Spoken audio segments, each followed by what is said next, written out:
माघ मास महात्म। आज मैं आपको सुनाने जा रही हूँ 23वां अध्याय। मैं आज आपको फिर से याद दिलाना चाहती हूँ कि ये महीना माघ का महीना है, अत्यंत पुण्यवान है। इसमें किया हुआ जप तप उपवास पूजा पाठ बहुत अधिक महत्व देने वाला होता है और अक्षय फल की प्राप्ति होती है। ये हमारा चौगुना बढ़ के हमें फल देता है, इसलिए इस महीने को ऐसे ही ना जाने दें। हवन पूजा दान पुण्य अवश्य करें। अब मैं अपने गुरुजी महाराज और गणपति जी को नमस्कार करके अध्याय को आगे बढ़ाती हूँ। ओम गंग गणपतये नमः। श्री सिद्धि विनायक नमो नमः। अष्ट विनायक नमो नमः। मंगल मूर्ति मोरया। बोलो गणेश जी महाराज की जय। गुरु वचनों को रखना संभाल के, हर वचन में गहरा राज है। जिसने जानी है महिमा गुरु की, उसका डूबा नहीं जहाज है। बोलो गुरु जी महाराज की जय। 22वें अध्याय में हमने सुना देवदूती ने नारायण भगवान की स्तुति की और वह देवदूती का बनाया हुआ स्तोत्र विष्णु भगवान को अत्यंत प्रसन्न करने वाला, उनकी भक्ति को उत्पन्न करने वाला, उनका दर्शन कराने वाला और विष्णु लोक को पहुंचाने वाला है। इस प्रकार ये स्तोत्र योगसार स्तोत्र का रहस्य कहा जाता है। अब 23वें अध्याय में हम सुनते हैं राजा चित्ररथ की कथा। लोमश जी बोले, सुनो, जिस पिशाच को उस वन में जिसने मुक्त किया था वह पूर्व जन्म में चित्ररथ नामक द्राविड़ नगर का राजा था। वह चंद्रवंश में उत्पन्न हुआ था। वह बड़ा शूरवीर सत्यपरायण पुरोहितों को अगवा करके शोध कर्म किया करता था। वह दक्षिण समुद्र के तीरस्थ प्रजा का पालन करता था। उसका खजाना सोने और रत्नों से भरा था। वह हाथी घोड़े रथ इत्यादि से परिपूर्ण और बड़ा पराक्रमी था। सहस्र स्त्रियों के बीच में वह सदा कीड़ा करता था। उसने अनेक प्रकार के यज्ञ किए थे तथा बहुत दक्षिणा देकर ब्राह्मणों को संतुष्ट करता था। वह अतिथियों की पूजा करने वाला, अस्त्र शस्त्रों में निपुण और ब्रह्म विद्या को जानने वाला था।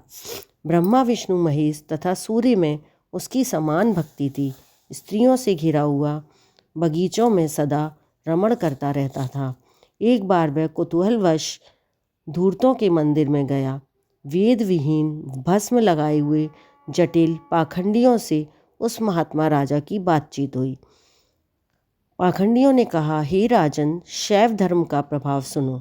इस धर्म की दीक्षा पाकर संसार रूपी पापों से छूटकर मनुष्य मुक्त हो जाता है। शिव की आज्ञा के बिना किसी बात की खोज नहीं होती।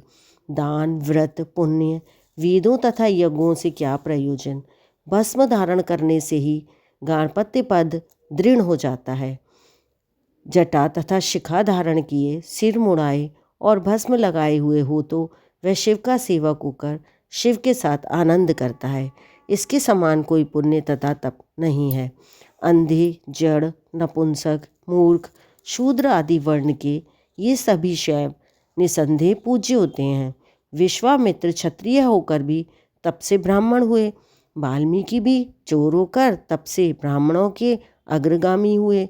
अतएव शिव पूजन में किसी बात का विचार नहीं होता।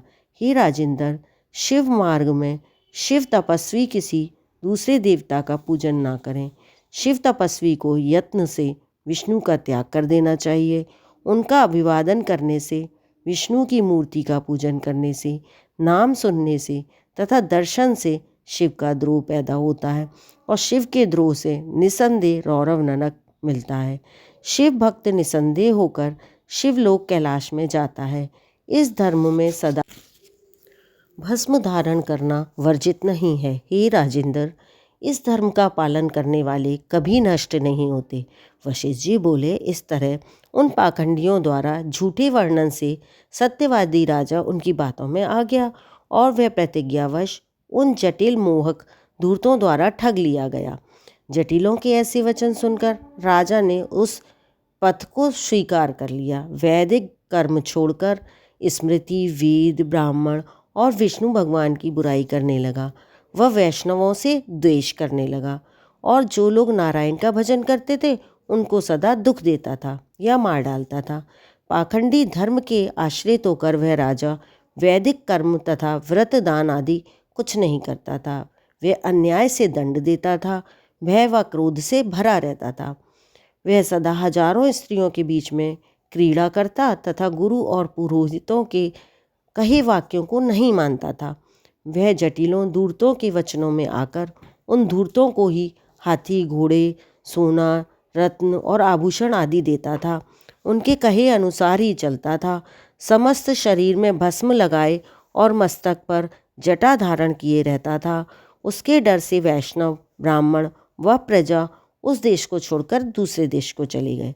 शेष कुछ बचे हुए लोग जटाधारी और त्रिपुंडधारी हो गए। उस नगर में यज्ञ, पितरों का तर्पण, देवता तथा भगवान हरि का पूजन आदि कोई नहीं करता था। राजा और प्रजा सभी विष्णु से द्वेष करने लगे। शैवों ने विष्णु के मंदिर नष्ट कर डाले तथा सब मूर्तियों को उखाड़कर समुद्र में फेंक दिया। इस प्रकार वे राजा और द्रविड़ देश के लोग निर्दयी, निष्ठुर और क्रूर हो गए।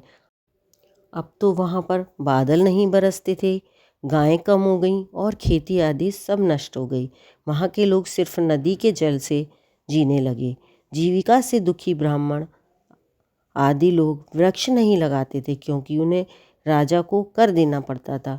प्रजा अन्न की खराबी ना बताकर सड़ा अन्न ही व्यवहार में लाती थी। आचार विचार से रहित वे राजा काल रूप की तरह प्रजा पर शासन करता था।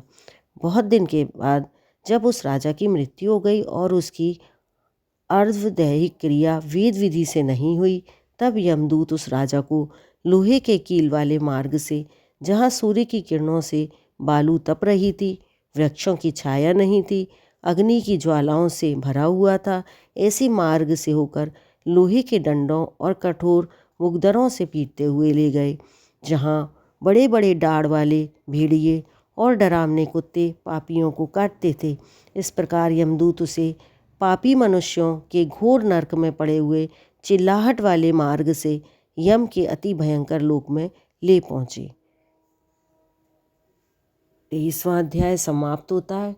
इस अध्याय को मात्र सुनने से इस महीने में बहुत अधिक पुण्य की प्राप्ति होती है और ज़्यादा से ज़्यादा इस महात्म्य को शेयर करिए, जिससे दूसरे लोग सुने तो उन्हें भी हमारे वेदों का और इन पुराणों का ज्ञान मिले, जिससे आपको भी पुण्य की प्राप्ति हो।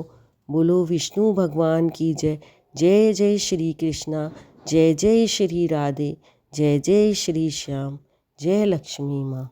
आप सबसे रिक्वेस्ट है कि मेरे चैनल को लाइक करिए, शेयर करिए एंड सब्सक्राइब करिए। Thank you.